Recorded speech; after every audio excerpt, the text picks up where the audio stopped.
Hi hello ನಮಸ್ತೆ ಎಲ್ಲರಿಗೂ ಸ್ವಾಗತ ನಮ್ಮ ಚಾನಲ್ಗೆ. ನಾನಿವತ್ತು ಸ್ಪೆಷಲ್ ಆಗಿ ಮೂಲಂಗಿ ಬುರ್ಜಿ ಹೇಗೆ ಮಾಡೋದಂತ ತೋರಿಸ್ತಿದ್ದೀನಿ. ತುಂಬ ಟೇಸ್ಟಿಯಾಗಿ ಮತ್ತು ಹೆಲ್ತ್ಗೂ ಕೂಡ ಒಳ್ಳೆಯದು.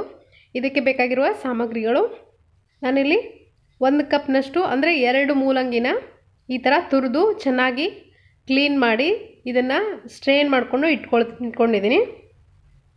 ಇದಕ್ಕೆ ನಾನು 1 ಈರುಳ್ಳಿನ ಸಣ್ಣದಾಗಿ ಕಟ್ ಮಾಡಿಟ್ಕೊಂಡಿದ್ದೀನಿ, ಕರಿಬೇವಿನ ಸೊಪ್ಪು, ಕೊತ್ತಂಬರಿ ಸೊಪ್ಪು, ಹಾಗೆ ಒಂದು ಅರ್ಧ ನಿಂಬೆಹಣ್ಣು ಬೇಕಾಗುತ್ತೆ. ಒಂದು 3 ಹಸಿಮೆಣಸಿನಕಾಯಿನ ಸಣ್ಣದಾಗಿ ಕಟ್ ಮಾಡಿ ಇಟ್ಕೊಂಡಿದ್ದೀನಿ. ಈ ಥರ ಸಣ್ಣದಾಗಿ ಕಟ್ ಮಾಡಿ ಇಟ್ಕೊಳ್ಳಿ. ಹಾಗೆ ಸಾಸಿವೆ ಜೀರಿಗೆ 1 ಟೀ ಸ್ಪೂನ್ ಬೇಕಾಗುತ್ತೆ. ಉದ್ದಿನಬೇಳೆ ಮತ್ತು ಕಡಲೆಬೇಳೆ 1 ಸ್ಪೂನು, ಕಡಲೆ ಬೀಜ 2 ಸ್ಪೂನ್ ಬೇಕಾಗುತ್ತೆ. ಅರಿಶಿನ ಪುಡಿ, ರುಚಿಗೆ ತಕ್ಕಷ್ಟು ಉಪ್ಪು, ಹಾಗೆ ಮಾಡೋದಕ್ಕೆ ಬೇಕಾದಷ್ಟು ಎಣ್ಣೆ. ಇವಾಗ ಮಾಡೋದು ನೋಡೋಣ. ನಾನಿಲ್ಲಿ ಒಂದು ಪಾತ್ರೆಗೆ 2 ಟೇಬಲ್ ಸ್ಪೂನ್ ಎಣ್ಣೆನ ಹಾಕ್ಕೊಂಡು ಬಿಸಿ ಮಾಡ್ಕೊಳ್ತೀನಿ. ಎಣ್ಣೆ ಬಿಸಿ ಆದಮೇಲೆ ಇಲ್ಲಿ ಮೊದಲಿಗೆ ಕಡಲೆ ಬೀಜ ಹಾಕ್ಕೊಳ್ತೀನಿ. 2 ಸ್ಪೂನ್ನಷ್ಟು ಕಡಲೆ ಬೀಜನ ಅರ್ಧದವರೆಗೂ ಫ್ರೈ ಮಾಡ್ಕೊಳ್ಳಿ. ತುಂಬ ಟೇಸ್ಟಿಯಾಗಿರುತ್ತೆ, ಆರೋಗ್ಯಕ್ಕೂ ಕೂಡ ಒಳ್ಳೆಯದಿದು. ಮೂಲಂಗಿನ ಜಾಸ್ತಿ ಜನ ತಿನ್ನೋಕ್ಕೆ ಇಷ್ಟಪಡೋದಿಲ್ಲ. ಹಾಗೆಯೇ ಈ ಥರ ಬುರ್ಜಿ ಥರ ಪಲ್ಯ ಮಾಡಿಕೊಟ್ರೆ ತುಂಬ ಟೇಸ್ಟಿಯಾಗಿರುತ್ತೆ ಚಪಾತಿ ಜೊತೆ ಅಥವಾ ರೊಟ್ಟಿ ಜೊತೆ. ಇವಾಗ ಕಡಲೆಬೇಳೆ, ಉದ್ದಿನಬೇಳೆ ಹಾಕ್ಕೊಳ್ತಿದ್ದೀನಿ. ಇದನ್ನು ಕೂಡ ಚೆನ್ನಾಗಿ ಕೆಂಪಗಾಗೋವರೆಗೂ ಫ್ರೈ ಮಾಡ್ಕೊಳ್ಬೇಕಾಗತ್ತೆ. ನೋಡಿ, ಇಲ್ಲಿ ಫ್ರೈ ಆಗಿದೆ ಚೆನ್ನಾಗಿ ಕಡಲೆಬೇಳೆ, ಉದ್ದಿನಬೇಳೆ ಮತ್ತು ಕಡಲೆ ಬೀಜ. ಇವಾಗ ಸಾಸಿವೆ ಜೀರಿಗೆ ಹಾಕ್ಕೊಳ್ತಿದ್ದೀನಿ. ಸಾಸಿವೆನ ಚೆನ್ನಾಗಿ ಫ್ರೈ ಮಾಡ್ಕೊಳ್ಳಿ. ಚಿಟ್ಕುಟ್ಟ ಆದಮೇಲೆ ಇದಕ್ಕೆ ಉಳಿದಿರೋ ಎಲ್ಲ ಪದಾರ್ಥಗಳನ್ನು ಸೇರಿಸ್ಕೊಳ್ಬೋದು. ಇವಾಗ ಕರಿಬೇವಿನ ಸೊಪ್ಪು ಹಾಕ್ಕೊಳ್ತಿದ್ದೀನಿ.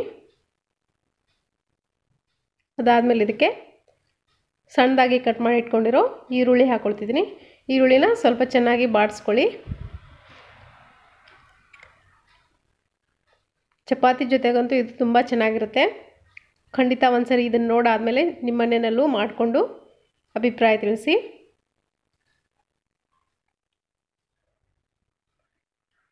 ಈರುಳ್ಳಿನ ಈ ಥರ ಚೆನ್ನಾಗಿ ಫ್ರೈ ಆದಮೇಲೆ ಇದಕ್ಕೆ ಹಸಿಮೆಣಸಿನ್ಕಾಯಿ ಹಾಕ್ಕೊಳ್ತಿದ್ದೀನಿ. ಹಸಿಮೆಣಸಿನ್ಕಾಯಿನ ಚೆನ್ನಾಗಿ ಸಣ್ಣದಾಗಿ ಕಟ್ ಮಾಡ್ಕೊಳ್ಳಿ.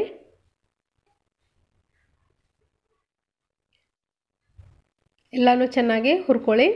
ಇದಾದಮೇಲೆ ಇದಕ್ಕೆ ಕೊನೆಯದಾಗಿ ಈ ಮೂಲಂಗಿನ ಗ್ರೇಟ್ ಮಾಡಿ ಇಟ್ಕೊಂಡಿದ್ದೀನಿ ನಾನು, ಇದನ್ನು ಹಾಕ್ಕೊಳ್ತಿದ್ದೀನಿ. ಮೂಲಂಗಿನ ಡೈರೆಕ್ಟಾಗಿ ಗ್ರೇಟ್ ಮಾಡಿ ಹಾಕ್ಲಿಕ್ಕೆ ಹೋಗಬೇಡಿ.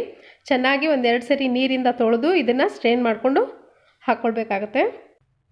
ಯಾಕಂದರೆ ಇದು ಮೂಲಂಗಿ ಸ್ವಲ್ಪ ಖಾರವಾಗಿರುತ್ತೆ, ಹಾಗೆ ಸ್ಮೆಲ್ ಕೂಡ ಇರುತ್ತೆ ಸ್ವಲ್ಪ.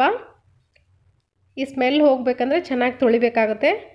ಹಾಗೆ ಖಾರ ಕೂಡ ಇದರಿಂದ ಕಡಿಮೆ ಆಗುತ್ತೆ. ಈ ಥರ ಚೆನ್ನಾಗಿ ಮಿಕ್ಸ್ ಮಾಡಿಕೊಂಡು ಇದನ್ನು ಫ್ರೈ ಮಾಡ್ಕೊಳ್ಬೇಕಾಗತ್ತೆ. ಮೀಡಿಯಮ್ ಫ್ಲೇಮಲ್ಲಿಟ್ಟು ಚೆನ್ನಾಗಿ ಫ್ರೈ ಮಾಡ್ಕೊಳ್ಳಿ. ಇದಕ್ಕೆ ನೀವು ಅರಿಶಿನ ಪುಡಿನ ಆಪ್ಷನಲ್ಲು, ಬೇಕಿದ್ದರೆ ಹಾಕ್ಕೊಳ್ಳಿ, ಕಲರ್ಗೋಸ್ಕರ ಹಾಕೋದು. ನಾನಿಲ್ಲಿ 1 ಟೀ ಸ್ಪೂನಷ್ಟು ಅರಿಶಿನ ಪುಡಿ ಮತ್ತು ರುಚಿಗೆ ತಕ್ಕಷ್ಟು ಉಪ್ಪನ್ನು ಹಾಕ್ಕೊಳ್ತಿದ್ದೀನಿ. ಅರಿಶಿನ ಪುಡಿ ಹಾಕದೇ ಇದ್ದರೂ ಚೆನ್ನಾಗಿರುತ್ತೆ. ಇದನ್ನು ಒಂದ್ಸರಿ ಚೆನ್ನಾಗಿ ಮಿಕ್ಸ್ ಮಾಡಿಕೊಂಡು 10 ನಿಮಿಷ ಇದನ್ನು ಮೀಡಿಯಮ್ ಫ್ಲೇಮಲ್ಲಿಟ್ಟು ಫ್ರೈ ಆಗೋಕೆ ಬಿಡಬೇಕು. ನೋಡಿ, ನಾನಿಲ್ಲಿ ಚೆನ್ನಾಗೆ ಮಿಕ್ಸ್ ಮಾಡ್ಕೊಂಡಿದ್ದೀನಿ. ಇದನ್ನು ಈ ಥರ ಕೈ ಆಡಿಸ್ತಾನೆ ಚೆನ್ನಾಗಿ ಫ್ರೈ ಮಾಡ್ಕೊಳ್ಬೇಕಾಗತ್ತೆ. ಯಾಕಂದರೆ ಇದು ತಳ ಹಿಡಿಯುತ್ತೆ ಬೇಗನೆ. ಇವಾಗ ನಾನು ಮುಚ್ಚಳ ಮುಚ್ಚಿ 10 ನಿಮಿಷ ಬಿಡ್ತೀನಿ ಮೀಡಿಯಮ್ ಫ್ಲೇಮಲ್ಲಿಟ್ಟು.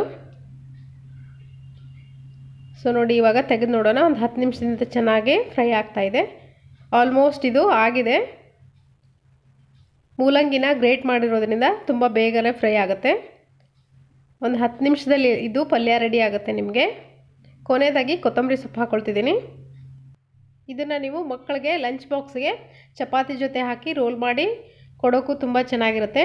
ಹಾಗೆ ಇದೇ ಥರ ಮಾಡಿಕೊಂಡು ಉದ್ದಿನಬೇಳೆ, ಕಡಲೆಬೇಳೆ ಹಾಕ್ದೇ ಇದೇ ಥರ ಫ್ರೈ ಮಾಡಿಕೊಂಡು ಇದನ್ನು ಪರಾಟ ಕೂಡ ಮಾಡ್ಕೊಳ್ಬೋದು. ಚಪಾತಿ ಹಿಟ್ಟಿನಲ್ಲಿ ಇದನ್ನು ತುಂಬಿ ಪರಾಟ ಕೂಡ ಇದರ ಮೂಲಂಗಿ ಪರಾಟ ಕೂಡ ಮಾಡ್ಕೊಳ್ಬೋದು. ಇದಕ್ಕೆ ಕೊನೆಯದಾಗಿ ನಿಂಬೆಹಣ್ಣು ಹಾಕ್ತಿದ್ದೀನಿ. ನಿಂಬೆಹಣ್ಣು ಹಾಕೋದ್ರಿಂದ ತುಂಬ ಚೆನ್ನಾಗಿ ಟೇಸ್ಟ್ ಬರುತ್ತೆ. ನಿಂಬೆಹಣ್ಣು ಹಾಕ್ಕೊಂಡು ಚೆನ್ನಾಗಿ ಒಂದ್ಸರಿ ಕಲಿಸ್ಕೊಂಡು ಇದನ್ನು ಚಪಾತಿ ಅಥವಾ ರೊಟ್ಟಿ ಜೊತೆ, ಅಕ್ಕಿ ರೊಟ್ಟಿ ಜೊತೆ ಎಲ್ಲದರ ಜೊತೆಗೂ ಸರ್ವ್ ಮಾಡ್ಕೊಳ್ಬೋದು. ಸೊ ನೋಡಿರಲ್ಲ ಈ ಮೂಲಂಗಿ ಬುರ್ಜಿನ ಯಾವ ಥರ ಈಸಿಯಾಗಿ ಮಾಡೋದು ಅಂತ.